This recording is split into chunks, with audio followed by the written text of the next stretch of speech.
Hello, fellow watchers and enjoyers. Ash and Piggy back here again to do another episode of WHODUNNIT 2014, also known as the Who Could Lucy Beale podcast.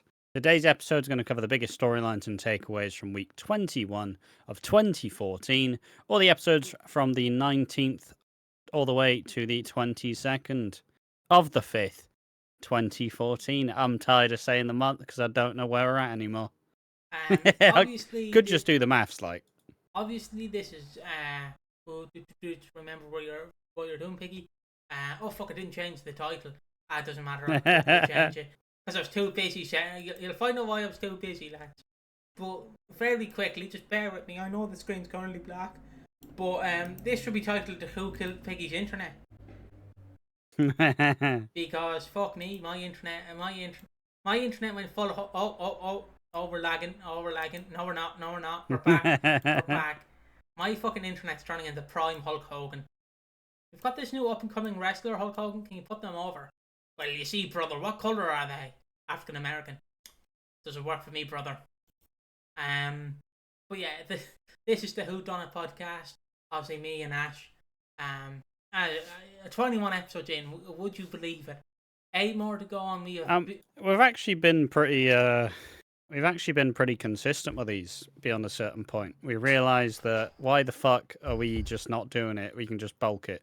Just bulk record some of these. Hasn't really worked the last couple of weeks because we've been busy. But we've tried.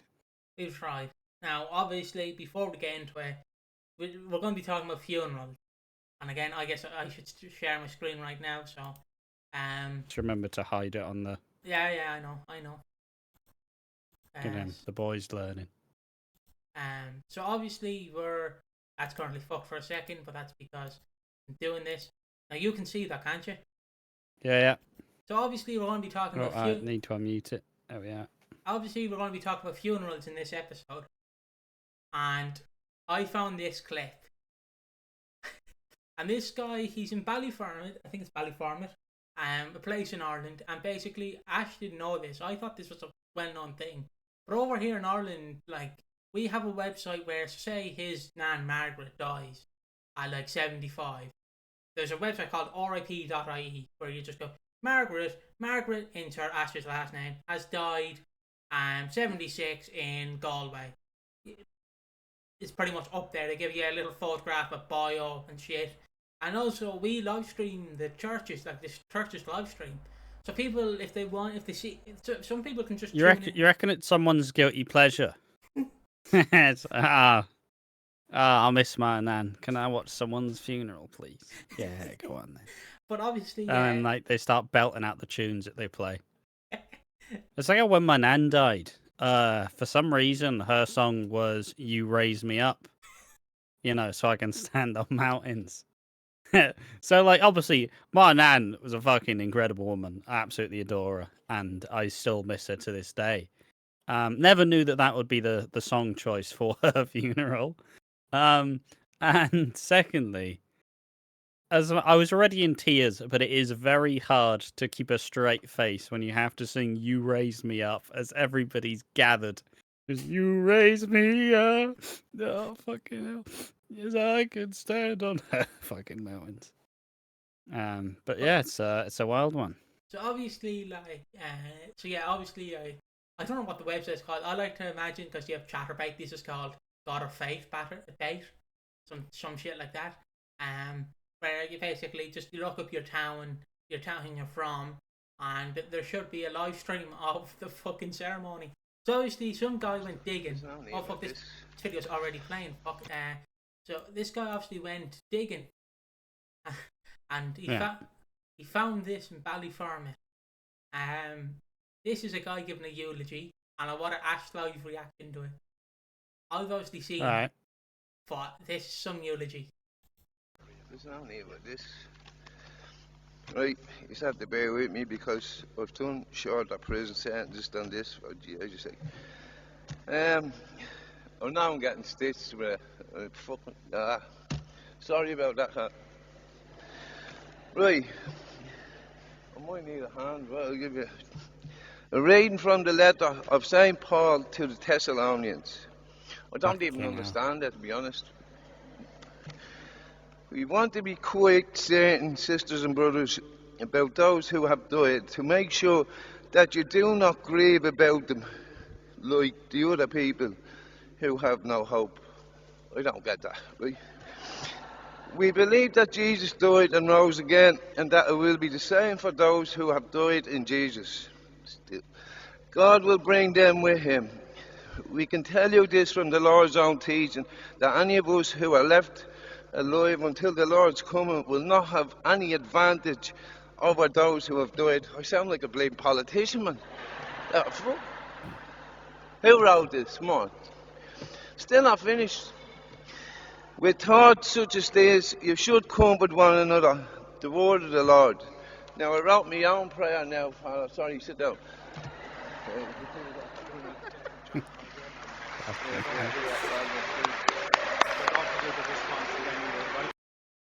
There you go. That was something else. That's how you fucking deliver a eulogy in Ireland. I sound like a bloody politician there, father. Oh, fucking. Because obviously our humour is a bit different. So I went, surely the comments be funny, and then people are, that's insensitive. Your nan wouldn't have liked that, and it's like, maybe she wanted it. Maybe she just been. Why do you sound so fucking drunk? He probably was on the. Well, I've watched some things to say, Father. Oh I messed up. Oh, sorry, wrong speech. I don't know what that means. Ah, bloody hell. He's so pissed. Is he on fucking? Oh, what's the drug that really sets you on your ass? The painkiller. Is he on morphine? I tell you what, now, Father. I see. Jesus, they're gonna be resurrected like Jesus was. I don't understand what I mean. What's going on here? It's like you fucking when you go to record just after you've rolled out of bed. Yes. What do I think? Yeah. Yeah, I think that. Yeah. Oh yeah. Yeah. Yes. That is because obviously I understand the humour and I just think it's fucking funny. They went. It is funny, like. Because I imagine he went on the piss the previous night. Went, oh, I'm just not gonna remember his loved one, obviously. And he went out and had a few pints. And then they went, you see, the guy who was supposed to give a speech today is unavailable. Can you go up there and do that? And he's like, mate, I'm fucking hungover. Like, that's what I like to imagine. But yeah, I wanted to show that because you're gonna get a completely different side of EastEnders in this episode of Ian fucking talking about it. And I just thought that Irish guy on his arse fucking be like, I'm sounding like a bloody politician. Just always buckled me. Precisely the humour in it. I know many people probably wouldn't. It's probably the bad time, but if it's what your nan wanted or your dad, you might as well do it. Like that one time, my neighbour told me that, or it was either her brother or their uncle or nephew died, and he's being cremated, so they played Johnny Cash Ring of Fire, and they were like, that's very insensitive. Pretty good. And it's like, no, imagine it's just, oh, I fell into a burning ring of fire. And it burns, fucking my ring of fire. Fucking a great time. I wish he was here with me. But just because we haven't actually tied the main stories, as Piggy was like a little fucking like, can we play the video yet? Can we play the video, please? I want to play the video. I got this funny video. Gonna play it? Yes. Fine. Didn't even ask either. Didn't even ask. Just like asking how I am. Didn't happen. I'll ask you in a minute. But the storylines we're focusing on are... Well, this first one is kind of there, but it's a very small story, it being Carol's hen night. We then have Shirley slips up and exposes that she is Mick's mum. And finally, Max's affair is exposed at Lucy's funeral. That is the main stuff. It's 3 episodes, with one episode being an hour long. It's a fairly decent set of episodes. It kind of went through quite fast, so full credit to them. I thought it's pretty good. It was a fun set. Me face full of light. It was a fun set of episodes. Obviously, first you do the how's it going? How's your father? So how are you, Ash? Yeah, it's all right. We chilling. Had some technical difficulties getting towards this one because you ran out of hard drive space, and I don't know. Your internet had hiccups or something because it's like, oh, and he's gone for 30 seconds. Like, what? How are we supposed to do a podcast like this? And the answer is no. But we're finally here. How are you doing, mate? I'm doing good. This took a day and a half to record. We were going to say fucking and do it at night last night, but last night being Tuesday night, and this comes out next Wednesday. But obviously Ash was trying to PB and some sit and run, which is a good game. Exactly. But it is funny because yeah, I've been streaming. Been streaming last couple of days on twitch.tv/AquaDreams. I don't know. I've been hit with the old speedrun bug. Where I'm like, I played really well and I could have PB'd. I could have had a personal best. And I haven't PB'd in the Simpsons Sit and Run in like 4 years or 3 years. So like I was just there. Like the carrot is just like dangling. I'm like, I'm like that fat cat on a treadmill, just like, yeah, but I'm getting there eventually. But I was so close. I was so close. I even did it after I finished streaming, which I'd never do. But yeah, you want to see me stream twitch.tv/AquaDreams. Yeah, and if you want to see me watch Four in a Bed with 3 other lads, we're not in the same bed. Pub crawlers. Yeah, I'm on there. Ash is going to be on there at some point. If I'm not in there, I'm going to cry. Ash is going to be on one of the videos. Obviously, I've already talked about it on the podcast. I know the podcast hasn't happened in our time. Obviously, I've talked about it on the podcast. Louis Coughlin, a friend of ours, was streaming. Friend of the channel. Yep, and he was streaming, and he, of course, you'd obviously heard it on the podcast, but anyways, he was obviously streaming like Dead Rising 1, and he's like, "Are you going to install the patch that makes you skip half the time?" No. So for the 5 hours, the 5 of us, me, Sid, Ty, and Doc, and Ash, and Louis, of course, we're all watching Naked Attraction. Yeah, like basically for reference, Dead Rising is a game where the whole point of the game is there being a big like time limit. So like you're it's the like Day of the Dead. It's the kind of like you are stuck in a mall with zombies. So obviously what you're supposed to do is you are supposed to go ahead and you're supposed to go and save a lot of the survivors and whatnot. Supposed to go and do that, but ultimately, because it's a speed run, he didn't need to save all the survivors. He didn't need to do anything. And therefore, he looked at a watch for about 5 hours out of a 5 hour and 20 run. From what I was told, there's 28 minutes of gameplay if you just do the main missions. We were all just sat there watching Naked Attraction, and I honestly think it's been one of the best streams I've been a part of, because half of us were, because you think, right, you're doing a speedrun that's going to last 5 hours, you think you start maybe at 10 or maybe 9. Louis went, I'm going to start at 12. I'm going to start at 12. So I was there till 5, and I went, Louis, I have to go. I cannot stay up any longer. And it was so funny because what I forgot is someone actually has to sit down and watch the footage. So they're just watching the footage, and then just hearing Ash and me and the rest going, he has a small cock, doesn't he? He's a small, tiny cock. Because obviously Naked Attraction is dating in reverse. We see all the bits first, and dwindles down to the last. Just amazed at how it got brought back. Like, what the fuck? I mean, apparently it's been revived 4 times. I mean, I guess we obviously can't show any of it. We can't show literally nothing of it. We could probably show a still of them in a cafe when their clothes are on. But yeah, it's basically, you go on TV, you either get your body taking the piss out of, or you're trying to take the piss out of. And it's like, do you like number 5? No, his smile isn't that good, and plus his penis is just tiny bit flaccid and his balls are massive. And then obviously he goes back there and then he has to do that, hey, it's me, like when he's leaving the show. But yeah, if you want more of us, Eventually, at some point, there'll be probably more stuff on pub crawlers. So fucking, and in general, we've kind of just meshed in with the like. It's not like we've joined a stream team, but we have just kind of merged with a fucking other group of people, and we're all kind of doing all of the other shit. Like, you know, that's generally how it's gone. But yeah, the Louis Copeland on Twitch if you want to watch that VOD.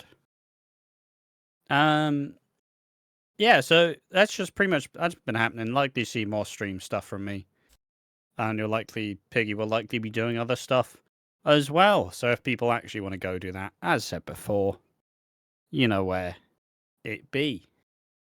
But yeah, do you have anything else to go through before we talk about the EastEnders? I've just been doing well. Thanks for asking. You do that to me, I'll do it to you now. Fuck you. You do it to me, I'll do it to you, your mum. Sorry, that's a Jeremy Kyle reference. Don't mind me. All my references are straight fire. Leave it out. Oh, we need to. I don't care what channel it is. We need to react to trashy Jeremy Kyle TV. Oh, Jesus! People. It's like when I said Scary Movie 1's a good movie, and then you watch it and you're like, oh. It's probably the same with Jeremy Kyle, but fucking from what I remember, people go watch it. It's basically Bruce. What's the guy in America? Jerry Springer. I never said Bruce Springer. Jerry Springer, isn't it? Yeah, Jerry Springer. It's basically that, but British. But the problem is there's no like filtration on it. I describe it's more like Dr. Phil, but British. And well, obviously you can't swear in it because it's daytime TV, but there is absolutely no filler on it. Like there is no like filter. It's just. I mean, you take the trashiest of people. I knew someone who went on Jeremy Kyle. Well, I say I knew them. They bought smokes. They brought lottery tickets when I worked at the co-op. How much were they paid? Do you know? Well, I didn't fucking ask, did I? It was just a rumor. How much were you paid in Jeremy? How much did that fresh Rolex hit your back? To fucking hit him with that? Like, I'm not gonna do that. Well, I recommend. I have to send Ash the fucking song that someone did. I'm gonna kick in the head of Jeremy Kyle by fucking a British rapper. Yeah, he did. He did a song on Jeremy Kyle. Well, not on. Did a diss track on Jeremy Kyle. It was something else.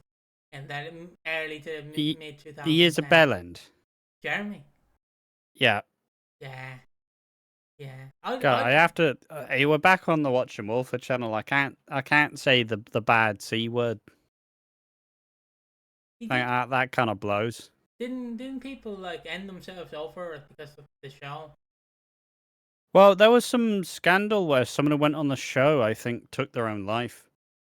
And then they went, well, are you really doing that much of a duty of care? Like, are you really actually looking after the people that go on your show? You're not just exploiting them. Oh, he exploited them. I thought it was just the pressure got them being on the show. No, there was a big scandal about it. Oh, I just thought like you went on the show, you know what you're getting yourself into. I didn't know it was like an actual. Because I'd assume it was they ended themselves, and then obviously they blamed Jeremy Kyle. I didn't know it was a massive scandal. But yeah, we fucking instead of Halloween movies this Halloween, we're doing Jeremy Kyle for Halloween. We're pumping Jeremy Kyle for Halloween. No, the Halloween movies will happen. I mean, it feels like the perfect time to do a little crossover. We do a little crossover, pub crawlers and Watching Walford. Let's watch some movies that will have to be cherry picked because Louis will say something outrageous. I can't repeat what he said on the four in a bed one. It's still bugging me. Louis Copeland did not say this, did not say it, but someone in the pub crawlers, there was a lovely woman who was a bit small, but one person, I'm not saying who, said she looks like she's been hit on the head with a plunger or some shit, or with a hammer. It's just been fucking like that.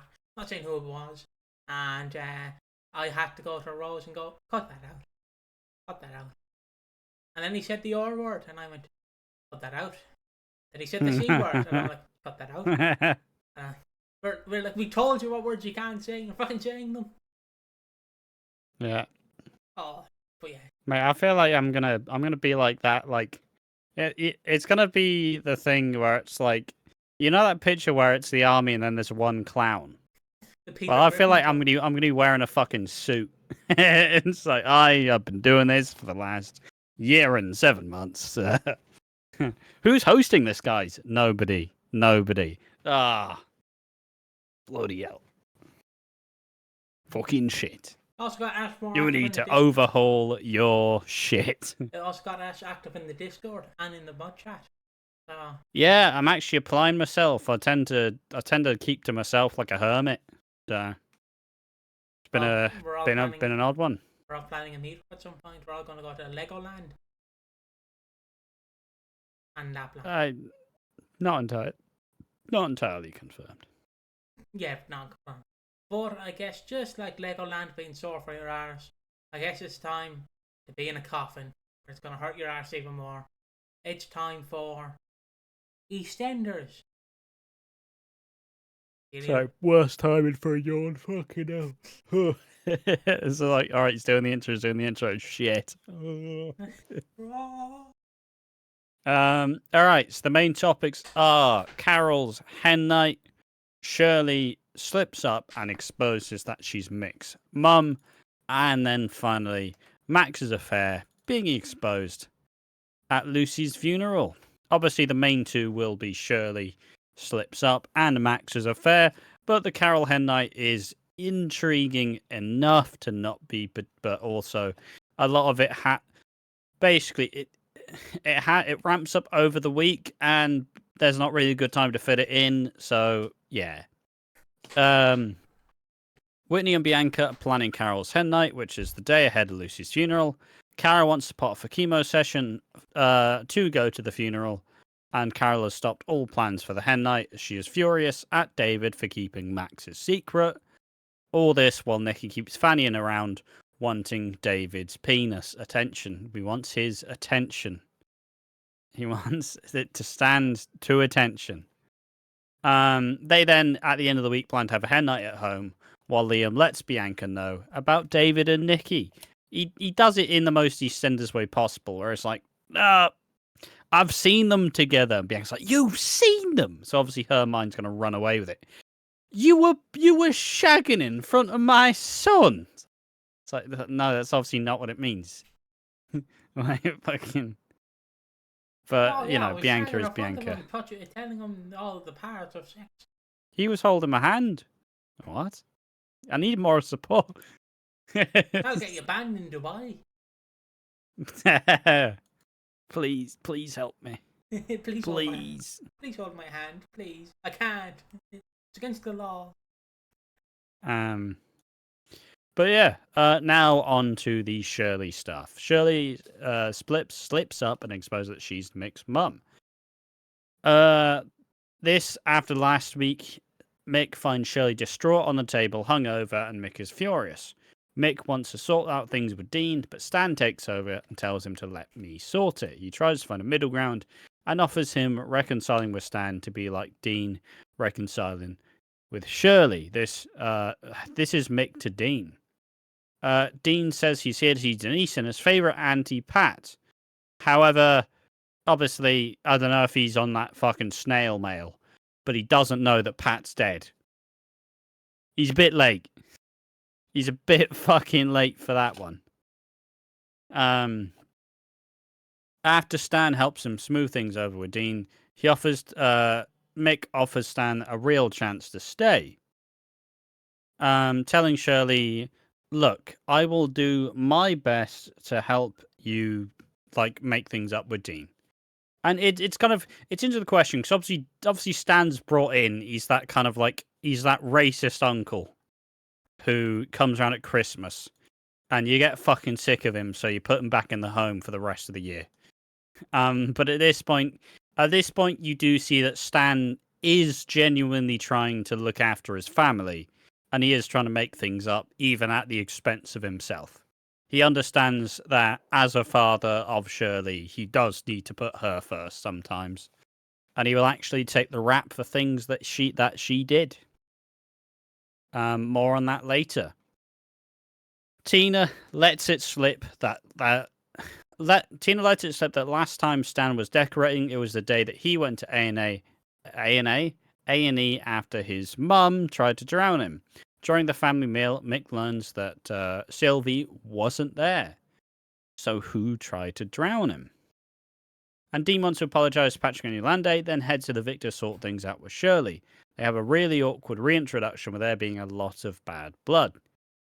Linda lets Shirley know that Mick understands that his mum didn't try to drown him, which leaves Dean kind of feel like he's put out, like, why aren't you listening to me? Do you have something else on your mind? Yes. Why aren't you listening to me? Stan drops the news that as Dean goes to leave, Stan's like, I'm dying. Oh, you're actually dying. Well, no, but I could be. So that was him once again trying to take the bullet for Shirley, trying to get Dean to stay so she can actually make up with him. Shirley and Stan discuss Mick's drowning, and he says it'll all blow over. Mick tells Stan that he knows, and he believes that Stan tried to drown him when he was a baby.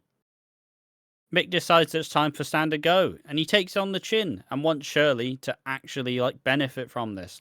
It's not worth you taking the rap for this. I'll happily do it. Linda, meanwhile, finally accepts Johnny in her own way. She is like, "Oh, you going to the gay club then?" Obviously, less open about it. Like, "Oh, you going to that club then?" Yeah. All right. Well, have fun or something. It's the most laboured. I wanted her to be like a confused, like ally. Did you see a lot of cocks? I mean pussy. I mean cocks. I mean pussy. Did you see a lot of that at the club? And it's like, I'm confused. Did you see a lot of men? Hot men. I mean men. Yeah, men. Hot men. No, naked men. No. But then obviously Johnny hits her with the "gonna go to a gay bar, gay bar, a gay bar." That's a song. It's a song. And where the fuck are we? As Mick is throwing out Stan, he puts the shower on Stan, trying to drown him, and this forces Shirley to break in, and Shirley finally admits, "It was me. I was the one who tried to drown you." And Piggy laughed because Stan made a noise. You went rah. That is not the noise that he made. He made like a gurgling noise, but I don't know what noise it was. I can't describe it. I mean, it was the noise of someone who's fucking terrified for their lives as he was trying to be drowned in a bath. Yeah. But of course, when there's something serious happening and there's one thing that's weird, Piggy's like, "Ha ha, drowning! Ha ha, he's been drowned! Ha ha!" No, it's not that bad. It's not that bad. It's I love your interpretation of me. I love it. Because could you imagine me at a serious event with you and something serious happens? Because I know you'll just turn to me and go, laugh. I'm like, what? Laugh. I don't want to laugh at. Laugh, funny man. It's like, but yeah. Wait, so was Mick drowned in a bathtub? Yeah, Shirley. From what we can tell, Shirley tried to drown him when he was young. Oh, well, that makes his exit much more appreciated because he's afraid of water and then he gets drowned. I will say, obviously, some development is he does learn to swim, and it's a really wholesome scene with him and Nancy, where he finally gets over his fear of water. But yeah, it's childhood trauma that manifests in him being like, "I don't fucking like water, leave me alone." But yeah, the fact that in his exit he does swim to save both the mother of his child and Linda. It's a nice little full circle moment. I just still refuse to believe that he's actually dead. He's not. As much as Danny Dyer's being like, people stop fucking asking me to come back, and it's like, shut up, Danny. You know that's paying for your fucking second house. Like you're getting fucking 3 more zeros on that contract. Well, it's the thing where he probably knows he's coming back at some point. But it's like, again, it's like when a wrestler, because obviously we watch wrestling, it's like, are you returning tonight in the Royal Rumble? No, I'm not. I fucking hate the Royal Rumble. And it's like 10, 9, 8, 7, 6, 5, 4, 3, 2, 1, nah. And the music comes out like, yeah, I'm here, yeah, I fucking love this place. It's like, and then he does an interview afterwards like, I've always wanted to return at the Rumble. You fucking lying to us. That's exactly Mick Carter, or Danny Dyer, because Danny Dyer's going to be like, fucking, will you just leave me the fuck alone? I want to do my own projects. And then obviously the BBC executive is just going to come up with a little wad of cash, put it in front of his face, like, smell that, Danny, fucking smell that. That's going to be your second house done, and your kids' college tuition. Exactly. But yeah, so then the next episode, so Shirley admits that it was her. Mick's in a fucking pissy. Shirley wakes up with a bottle of vodka downed outside the Arches. Phil makes her a coffee and talks her through as he reminds her that she is not a waste of space. Sharon yells at Phil for bringing Shirley back and then saddles Sharon with the responsibility of looking after Shirley, which I think is funny as fuck. Dean seeks out Stan to find out where fuck me. I get confused with names. Phil seeks out Stan to find out where Dean's Barbers is. He wants to fix it and sits him down and wants a shave. Sharon then just bitches out Shirley and calls her pathetic. She says, I'll do whatever I can to protect my boy. As if Shirley's gonna start calling up a fucking coke dealer and start pinging off the walls. Like, what's Shirley really gonna do? I fucking hate this era of Sharon with a passion. I'm hoping. Because everything goes back to my Denny. It's like, yeah, he's a fucker. Oh yeah, see, didn't say the C word. It'd be left in anyways. But he is. He is. He isn't. Wait, so Denny was born in what time? He was born in like 03, wasn't he? No, he died when he died. Sharon was pregnant when Dennis died. Yeah, so in 05. Yeah, but maybe 06. So I'm even more confused. Because doesn't Dennis have a child? Or Denny? Yeah, Denny did have a kid. But I don't know. But he wouldn't be able to have a kid because, 05 to 2020, he would have been, he would have been 15. I'm fucking wrong. Stupid. But depending when he was born, he wouldn't. He was born July 2006. Yeah, so he'd only be. But he would have been like 13, 14. Yeah. Look, all right. It was 2020. It was a fucking bad time for EastEnders. All right. Collins. It wasn't Dominic Treadwell Collins. I think it was Kate Oates. Fuck you, Kate Oates. I hope Julia Smith comes back and fucking haunts you. Apparently he slept with Jada months before his death. I was going to say it was a scene. Obviously, I don't want that scene, but was it implied? No, it was. No. So there was no implication, no nothing. She just showed up with a baby.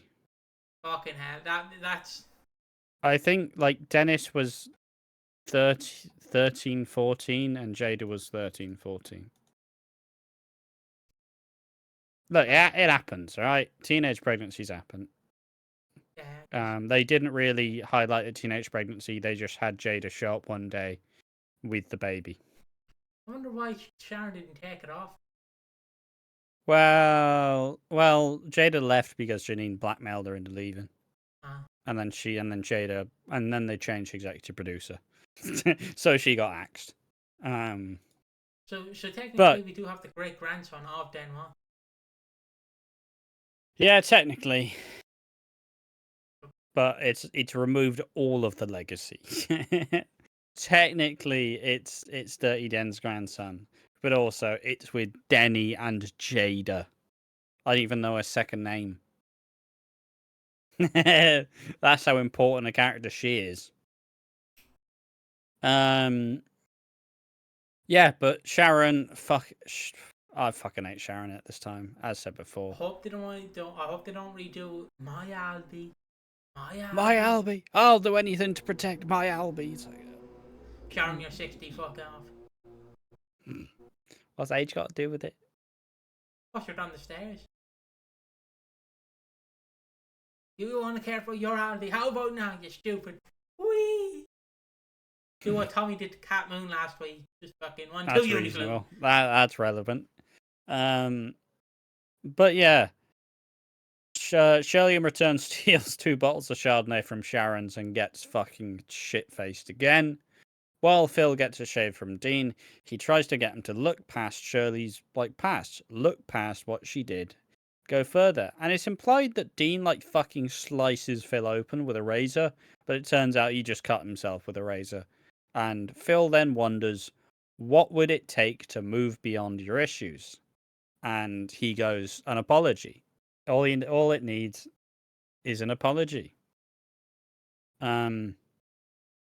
Phil tells her that I've sorted it with your boy, and you'll make things up as long as you apologize.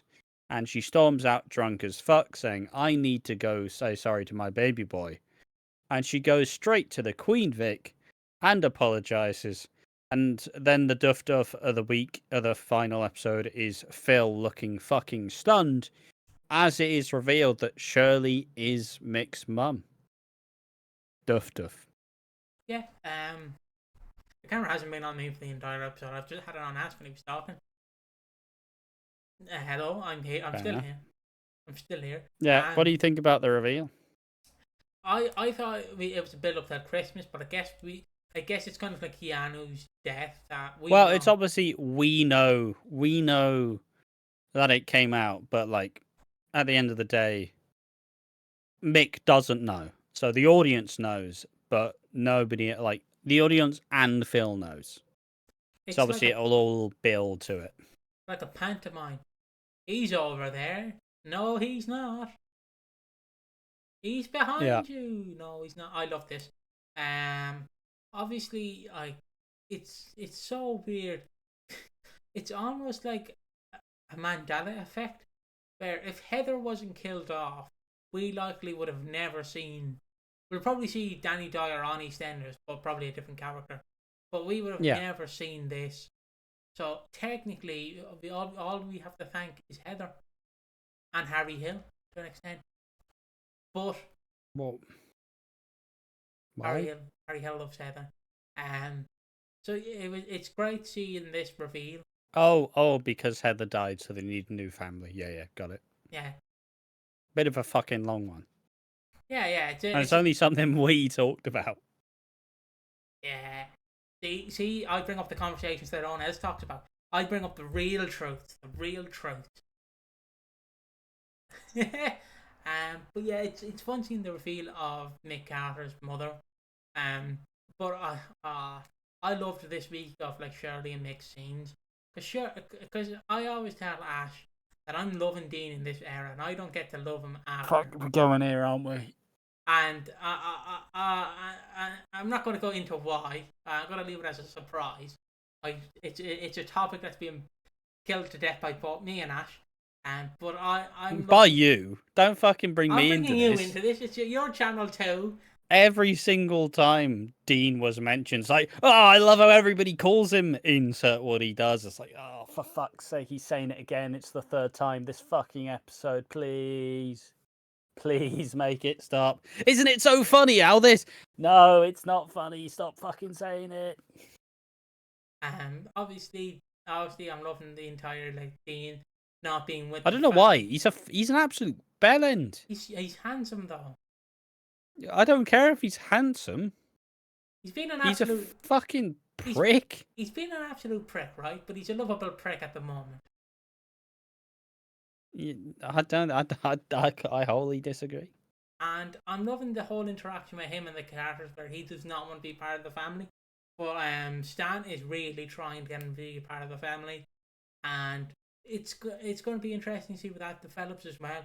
Obviously, we all know the infamous scene that happens on Christmas Day where it's like, "He's your brother, Mick. He's your brother." As he's just battering him. I wish he threw a pie in his face and went, "How the fuck does this taste?" But yeah, so it's also nice seeing Mick here, like early stages of Mick Carter before he turns into comic relief superhero Mick Carter, and fucking it's like, "I'll kiss your baby, I'll save your baby from a burning building," all that shit. But yeah, he's such a nuisance. He is such a fucking nuisance. But it's gonna be fascinating where it goes from here, because obviously we know the start now, we know the ending, but we don't know the middle. It's like when people go, "Why are you watching all these EastEnders? You know what happens." It's like, yeah, we know the ending. Yeah, so, we don't know how it shapes up. Like we don't know how it builds to it. It's like when I watched Deadpool and Wolverine last Thursday. Obviously, if I know the ending, it's all right. But you got to see the build up to the ending. Like, is it cool that I'm just gonna make up random things? Because obviously I haven't seen the film at time for record. It's cool that obviously Wolverine's Hugh Jackman interacted with Tobey Maguire's Spider-Man at the end of the scene where they fought Galactus. Obviously that was cool.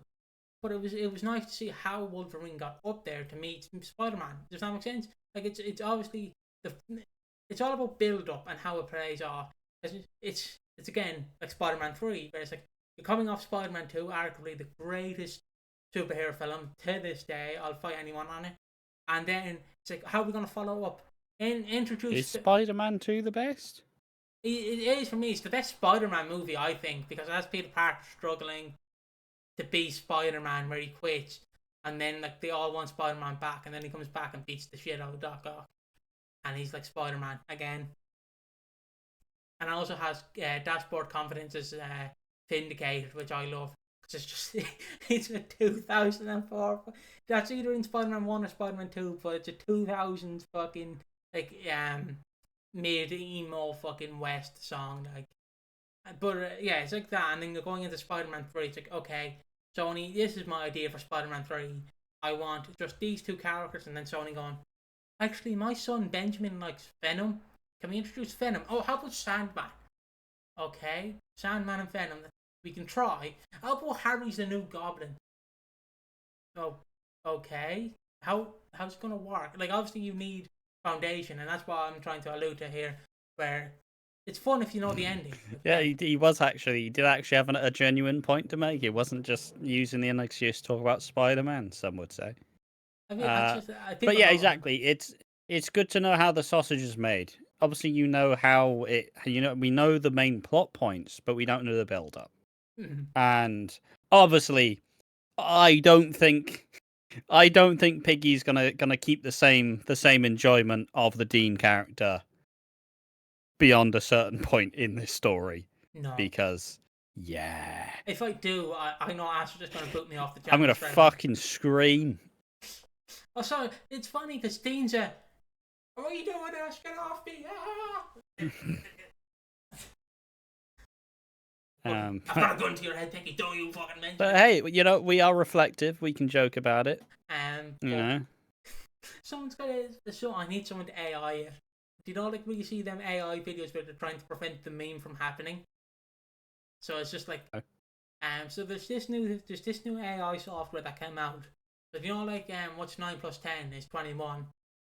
People basically got that video, and before the punchline where he says 9 plus 10 is 21, and then the guy says no, it's not. They get this random guy coming in to chase the child out of the scene, so it doesn't look like so the punchline doesn't happen, basically.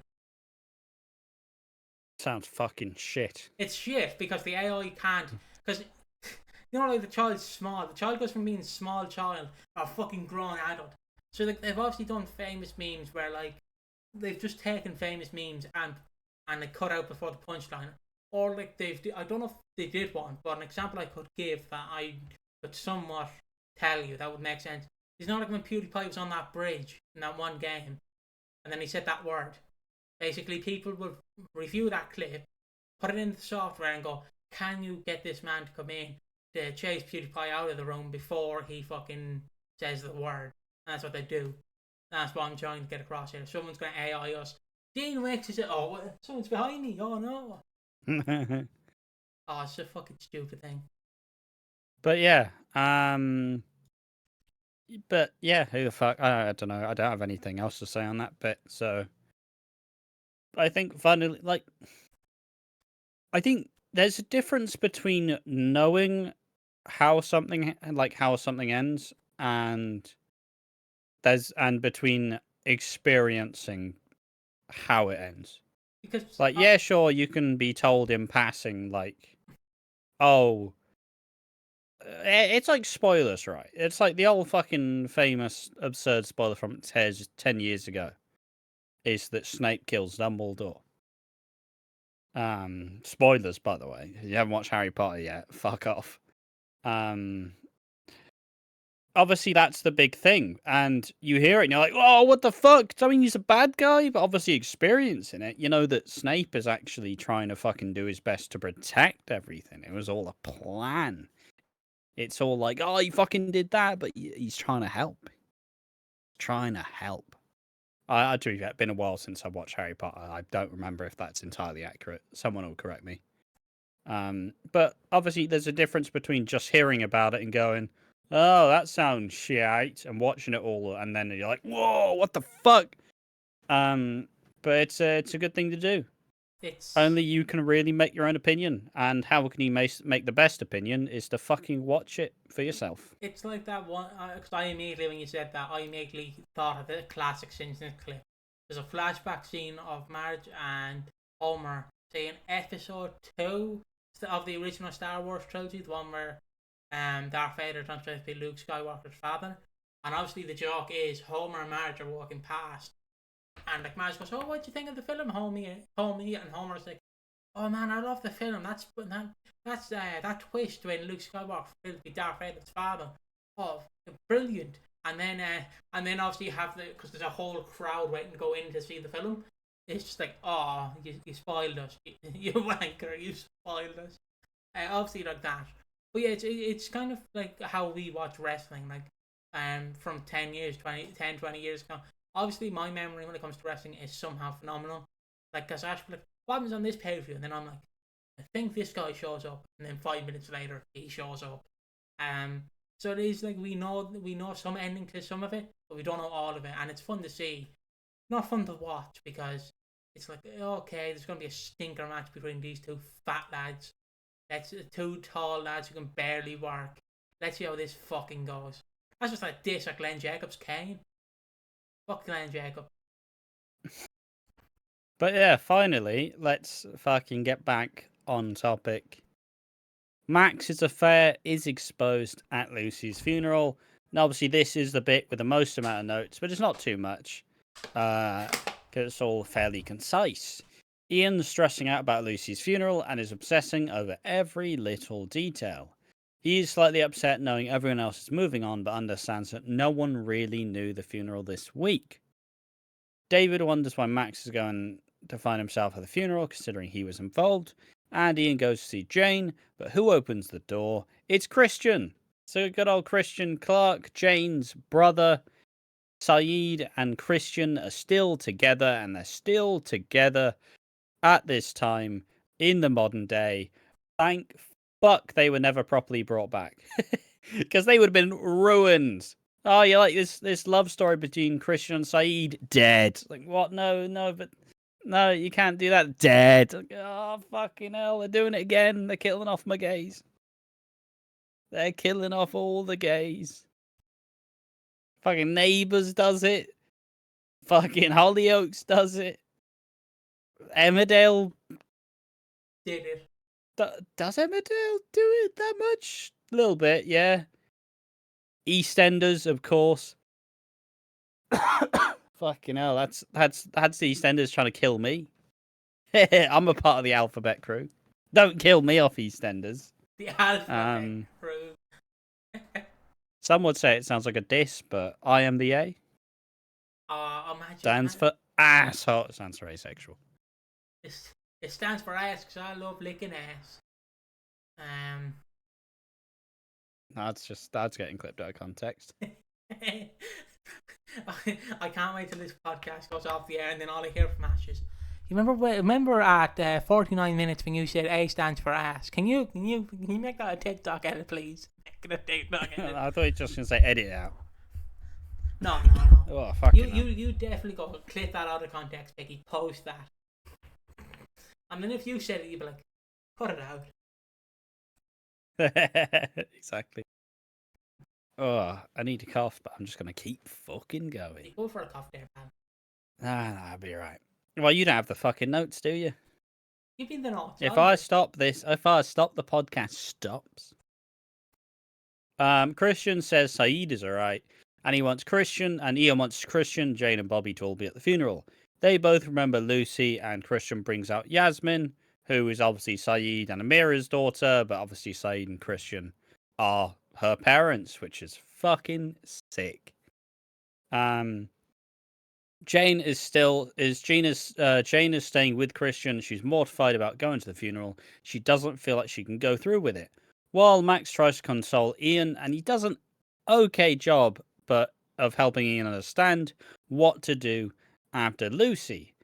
Abby is upset at Max for not being there for her, and Max says she wasn't that much older than Lauren, and Abby cries, it didn't stop you from sleeping with her. And obviously Jay's like, it's just like shifty eyes, like, what? What? So Jay's reaction is fantastic. If there's anything to look up from this week, look up this scene because it's funny. No. Look up the other scene we'll get to in a second as well. So I have to pull. Where's my mind? But it was Abby who sent the email. She was blackmailing him. Was it? Which I thought it was Jake, so I was wrong. It was Abby. Oh, it was Abby. Yeah. I didn't listen to that part when it was revealed. Early on the day, Ian prepares for the funeral as all the teens gather to support Peter. Nobody's opening up the shops because of the funeral. Christian and Bobby turn up at the funeral while Ian checks on the Carters cooking and they are slacking. They are whipped back into shape when Ian yells at them. Libby shows up in time for the funeral as Ian asks for Max's help further. Ian wants him to read the speech for him, so he knows how it feels. Max is like, oh, but it's so bloody personal. I can't do it. Bloody hell. I might even be there, lol. And Abby is furious with Max and wants to spend the night at Jay's. Jay, who then asks Phil, coerces the truth out of him, and Jay reveals that Max was sleeping with Lucy, and Phil immediately like, fucking, where is he? Where is he? And Phil goes straight to Ian and tells him, like, yo, get Max back. But then finally tells him that Max was sleeping with Lucy. We see Les leading the hearse and the square paying their respects. Phil wants to sort Max out, but Ian says not today. And Cindy Jr. arrives in time, and they want to talk after the funeral. I feel so bad for Cindy Jr. because, like, oh, you want to talk? Oh, fucking hell, what you're wearing? Oh, get to the back of the fuck's sake. Like, for everyone else, he is, like, upset and demoralized. For Cindy Jr., it's like, for fuck, why are you such a disappointment? It's like, fucking... What do you mean? For fuck's sake, Ian. I love Ian like that, where Ian's like, oh, Peter, I'm so sad over over my daughter. Peter, help me, Peter. Cindy Jr. walks in and goes, I bet you a cake, Dad. I know he's not her dad. Fucking hate this cake. You know I don't like chocolate cake. I like pineapple cake. Smacks it to the ground. Fuck you. Make a better cake. Punch her in the face. Pie face her in the face, I should say. Okay. That's Ian. And then if it was Tina, he'd obviously want to uniflu her right in the face. Oh yeah. It's a very fun little weird way. Uh, uh, where is this heading? Abby is mortified as Jay lets her know that he told Ian, and Lola is let down when Peter wants Lauren for comfort. Peter cannot stomach holding the coffin, and Max is asked to do it, and Jane also shows up but stays in the car. When Ian sees Max carrying Lucy's coffin, Ian freaks out and then exposes in front of everyone at the church that Max... Mate... I don't know what I was on when I was writing these notes. I got all the names wrong. I wrote Max and Ian were sleeping together. How dare you? How dare you? Your penis is not up to standard. Oh, mate, none of the names are working. Max. Read it how you wrote All right, it down. take two. Read it Ian then notices that Max and Lucy were sleeping together. There we are. That's staying in. Absolute gold. Ian throws Max out as Jane supports him while Ian tells Max to fuck off. I'm disappointed. Ian... I'm disappointed. I told you this, but just the speech to me. Like when Also, get in frame, you fucker. What is leaning out of frame? There we are. When obviously Max drops the coffin. Like, I know it wouldn't have been funny, but I just wanted Cindy to, like, her arm or something just to pop out of the coffin. Just whoop. She's out of the coffin. I mean, to be fair, they did that when Nick's arm fell out of the coffin. I know. Like, they literally did it like 2 weeks ago. 2 months ago. Yeah, it's close enough. So yeah, it's going to be interesting where this goes. I obviously will get to the Max scene. Oh. But yeah, Ian really struggles to deliver his speech. He falls to pieces. Then Peter tries to step up and say a few words. All this while Denise just about gets to the funeral. They spot Jane comforting Ian, so Libby in response decides it's time to go, Robbie. Peter's angle is that he is older than Lucy for the first time in her life. Says she was a great sister, how she made him feel safe, and he explains how hard it is to imagine his life without her. Everyone in the church is crying their fucking eyes out. I was crying my eyes out. Phil's crying his eyes out. Everyone's just like, I don't know why. Nobody liked Lucy. But obviously, it's the tragedy of it, right? It's the tragedy that everybody's so like, it's happened on your doorstep. Bloody hell. Peter says, I promise you, for however long I live, Lucy will never be gone. Ian feels ashamed, saying he's ruined Lucy's funeral, but Jane tries to get him through it. Ian says he thinks back to when they're all a family and needs to know if Jane loves him too. She says she does, but it's all too messy right now. And Denise decides it's time to tell Ian that it's over. Ian spends some time around the coffin and says his goodbyes, and Peter tells Ian to go home. I will handle the committal. Ian finally says he is proud of Peter. She's like, it's all he's wanted. It's all he's wanted for years. Masood wishes Jane well. Yep, it just happened. No, they're now together in law. Fucking the absolute wild shit. Lauren does a speech ahead of Lucy's like the burial. Lola feels put out because she still wants Lauren to do the reading as they commit Lucy's body to the ground with the old ashes to ashes, dust to dust, and you all like chuck some dirt on the coffin. The old Classico. Or you just do. Or you put a flower in there. Yeah, you just do what we did on my nanny's funeral. You chuck a flower in there, and then when our old cousin went to throw the flower in, he fucking nearly slipped in, and my dad said, had that been me, I wouldn't have grabbed him. And I said, you're too right, it would have been funny. He fell on top of the coffin. Traumatising. But it'd be great crack for the absolutely traumatising, yeah. But I mean, he's like when Denise fell on Keanu's body. It could be worse. Imagine we fell on my granddad's body. He was just wrapped up. What's going on here? Ian gets back and he says he does want Denise, and she once again feels... She doesn't necessarily feel trapped, but she does feel like she can't pull away anymore. So she is trapped. And people are furious at the Jacksons and think that Max was the reason Lucy died.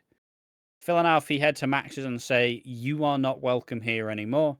And the day after, the police head round to Max's and they inform Ian that nothing has changed and they'll still be pursuing Jake Stone as the primary suspect. Libby wants Denise to go to Spain and Ian overhears this and believes it's the right thing to do, but he's staying.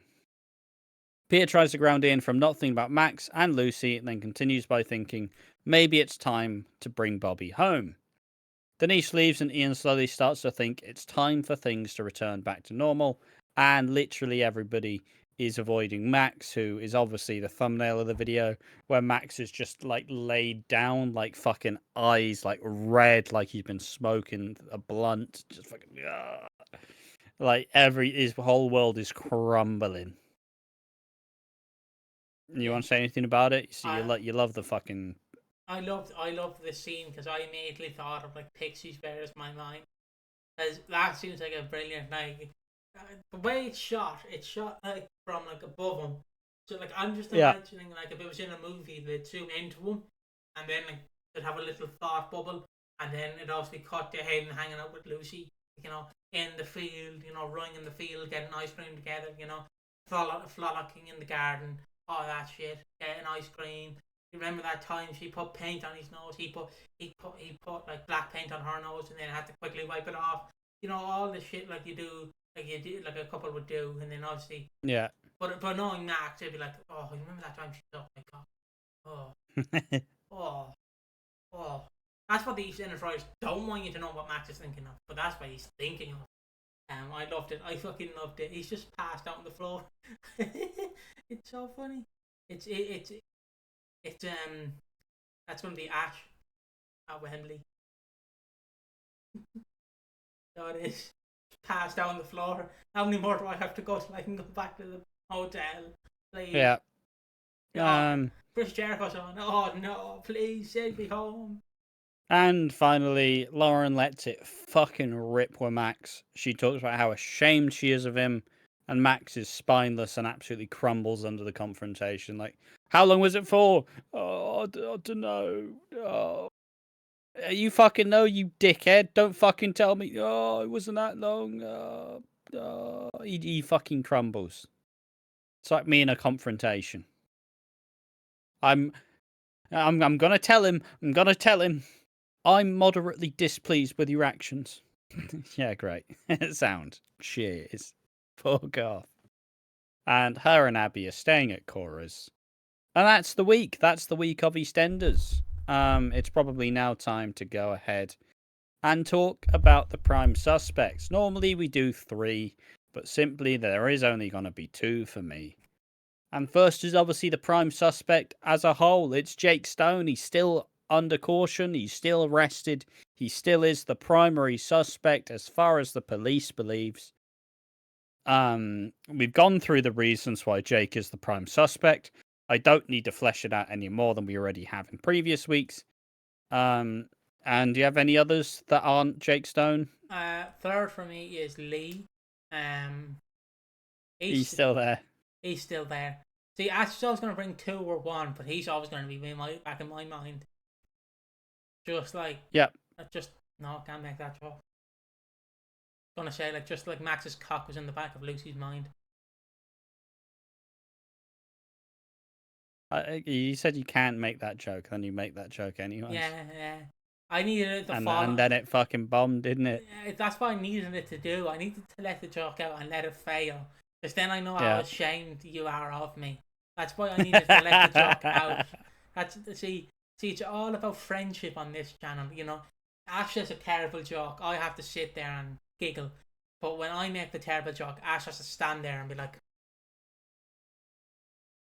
Yeah, see, the issue is you don't start laughing at it. Exactly. See, when I make a joke, I'll start giggling. And some would say that makes it funny. So it is funny, like how, like I make. It's like when you hit someone with a D's nuts. You can't just let the nuts like hang, you know. You gotta like fucking just have to start fucking playing it up. Fucking seagull entered the room. Exactly. So See, yeah, jokes 101. Lee Carter's number 3 for me. Obviously, I know who number 1 is for, or number 2 is for Ash. Go through your number 2. D's nuts. Ash Ligma. Done it, nailed it. Beautiful, fantastic. Ash Ligma. I've already done number 2, so prime suspect number 1 is obviously Max Branning. He has had the most to lose in Lucy's death. His affair was public. He's tried to cover it at every single avenue, and his guilt led to him cozying up to Ian on the day of his daughter's funeral, a daughter who he was maybe not romantically, a daughter who he was involved with. And obviously he is ashamed. He's not like being like, no, I didn't kill her. It wasn't me. He's just hid in the fucking shadows. And he's done nothing to really dispel any of the rumors. Obviously, people still think that Jake is the prime suspect. But at the end of the day, Max is awfully more suspicious to me. Number 2 for me again is Jack Stone. Not as suspicious as number 1, but Jack Stone is number 2 for me. So Lee, Jack Stone. Then we all know number 1 is it's Jane Beale. It's not Jane Beale. It's not Jane Beale. It's Masood. It's not Masood. It's obviously Max Branning. It's Max Branning. He's like his daughter is not his daughter. That'd be fucking weird having sex with your own daughter. Well, if it's Trump, it'll be all right. But anyways, so like obviously Max is sleeping with Lauren's best friend, his daughter's best friend. Is obviously a bit fucked up, and like the fact the footage, which we know is deleted, but they don't know. But Carol probably knows. Carol now knows that David knew. Yes. That we know and Carol knows that David deleted the footage and burned the footage with Max. Will lead us to prime suspect number 1, Max Branning. And that's my prime suspect. David Wicks is an honourable mention simply because he's a culprit in the fucking thing. Yeah. Because, if it came out, he would be complicit. If it came out, yeah, that Max is involved, they're obviously going to look to David Wicks to see where the footage is, and then he'd be like, guys, I'm not the bad guy, but I might have deleted the footage and flushed it down the toilet. But I'm not the bad guy. I'm not the bad guy. It's nothing to do with it. I'm just saving my ass. But yeah, that's my picks. That's Ash's picks. I guess now we're ending it off. Do you want to give a eulogy to Lucy Beale considering she's dead? You were kind of okay sometimes. Not even my favourite Lucy Beale. It's over. Red Rover. There we are. So it's eulogy. Yeah, and hopefully at the end of this there'll be a 10 seconds of Julia's theme. I will get Ash to fucking make that very quickly. I'm not doing it. You're fucking doing it very quickly. It only takes about 10 seconds. And this is your goodbye, Lucy. You will still be mentioned awfully a lot, but you are now ashes to ashes, dust to dust, crap to crap, and farewell. See you in hell.